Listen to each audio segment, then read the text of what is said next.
As the title implies, I'm going to be going over transplanting, which is a critical step, especially when we're growing container-grown crops. So how and when to transplant? Well, once the clone has filled its container, you want to remove it and plant it into a larger container. And that can vary depending on the size container it originated in. Here's one that originated in a very small plug. Want to water the clone, flip the container upside down, and place it into a pre-made hole into the larger container. Be sure to water everything in and keep it under constant conditions to reduce plant shock. Plants that are transplanted late will become pot-bound.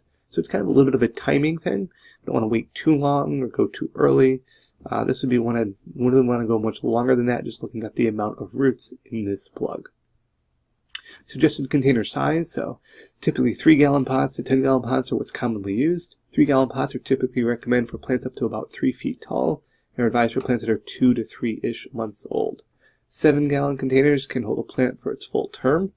Some people prefer 10-gallon containers and hold a plant for over a year. To some extent, when you get into like 7 or 10-gallon pots, it comes down to personal preference. Some growers really like the 10, some really like the 7, some are transitioning from one to another or trying different sizes. So there's no, quote, set 1-gallon pot size that will work in all instances. When selecting our container size, it's debated, but larger containers use more media and are often more forgiving and can reduce plant stresses, so that's one advantage. Sometimes specific variety habit can dictate what size the containers used. Have the image here, there's always kind of pros and cons. We kind of got to weigh each side. Bigger containers are more forgiving, but they use more media. So again, whatever fits your condition, people have grown great plants in a variety of sizes of containers. The container material, though, is interesting. In general, there's solid wall and there's breathable materials. Solid walls reduce water loss, but can cause roots to kind of circle.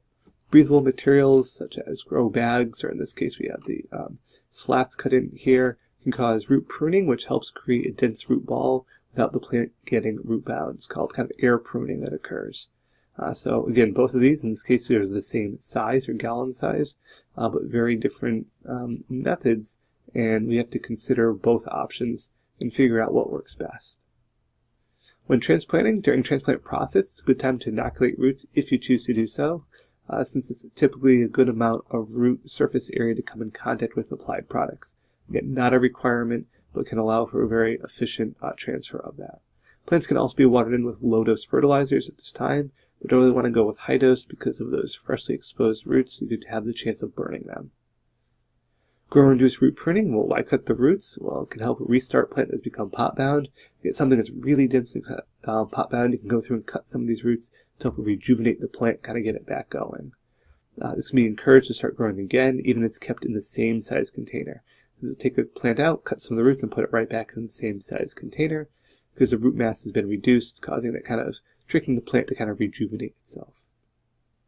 Proper media fill height. So growers often want to fill the pot to the very top. We call it kind of like the ice cream cone effect.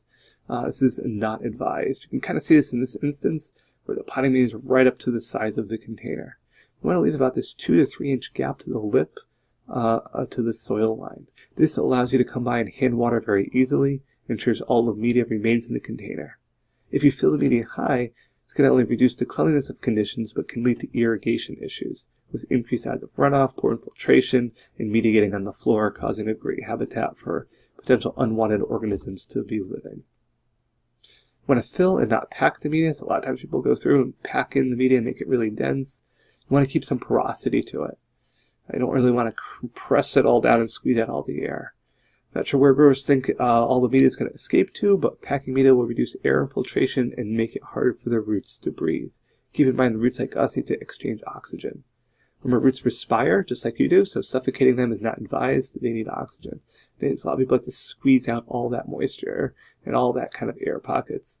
So place the cutting in. You can pack it in very lightly, but keep in mind the whole point is to have some sort of air in that container, in that media, to allow the roots to breathe.